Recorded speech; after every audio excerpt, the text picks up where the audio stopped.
السلام علیکم۔ اللہ تعالیٰ نے حضرت موسیٰ علیہ السلام کو حکم دیا کہ وہ 3 راتوں کے لیے طور سینا پر آئیں تاکہ انہیں کتاب توریت عطا کی جائے۔ حضرت موسیٰ علیہ السلام نے روانگی سے قبل اپنے بھائی حضرت ہارون علیہ السلام کو اپنا جانشین مقرر کیا اور طور سینا پر چلے گئے۔ اللہ تعالیٰ نے 3 راتوں کے بجائے موسیٰ علیہ السلام کو 40 راتیں گزارنے کا حکم دیا۔ ان 40 روز کا سامری نے فائدہ اٹھایا اور سامری نے بنی اسرائیل سے زیورات لے کر ایک بچھڑا تیار کیا اور حضرت جبرائیل علیہ السلام کے گھوڑے کی قدموں والی مٹی اس میں ڈال دی۔ جیسے ہی مٹی ڈالی تو بچھڑا ڈکارنے لگا اور اس میں آواز آنے لگی۔ سامری نے بنی اسرائیل سے کہا، یہ موسیٰ اور ہارون کا رب ہے، آؤ اس کی عبادت کرو۔ بنی اسرائیل کی اکثریت اس بچھڑے کی پوجا کرنے لگی۔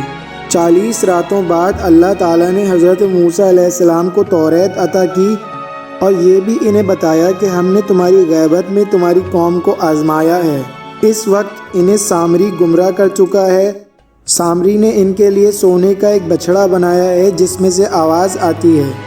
حضرت موسیٰ علیہ السلام نے عرض کی، خدایا، بچھڑا تو سامری نے بنایا ہے لیکن آواز کہاں سے پیدا ہوئی؟ اللہ تعالیٰ نے فرمایا، آواز میری طرف سے پیدا ہوئی ہے۔ جب میں نے تمہاری قوم کی گمراہی کو دیکھا تو میں نے بچھڑے میں آواز پیدا کر دی تاکہ قوم کو مکمل آزمایا جا سکے۔ حضرت موسیٰ علیہ السلام اپنی قوم سے ناراض ہو کر ان کے پاس آئے اور قوم کو خوب سرزنش کی اور اپنے بھائی ہارون علیہ السلام پر بھی ناراض ہوئے۔ حضرت موسیٰ علیہ السلام نے ہارون علیہ السلام کے سر اور ریش کے بال کو پکڑ کر اپنی جانب کھینچا اور فرمایا، جب تم نے دیکھ لیا تھا کہ یہ گمراہ ہو گئے ہیں تو تم نے میری پیروی کیوں نہ کی اور میرے احکام کی خلاف ورزی کیوں کی؟ حضرت ہارون علیہ السلام نے عرض کی، ماں جائے، میری داڑھی اور سر کو مت پکڑیں، مجھے خوف محسوس ہوا کہ آپ واپسی آ کر یہ نہ کہیں کہ تم نے بنی اسرائیل میں تفریق پیدا کی ہے اور میری بات کو مد نظر نہ رکھا۔ اس کے علاوہ حضرت ہارون علیہ السلام نے دوسرا جواب یہ دیا کہ قوم نے مجھے کمزور کر دیا تھا اور قریب تھا کہ یہ لوگ مجھے قتل کر دیتے۔ اس کے بعد حضرت موسیٰ علیہ السلام سامری کی جانب متوجہ ہوئے اور فرمایا، تو نے ایسا کیوں کیا؟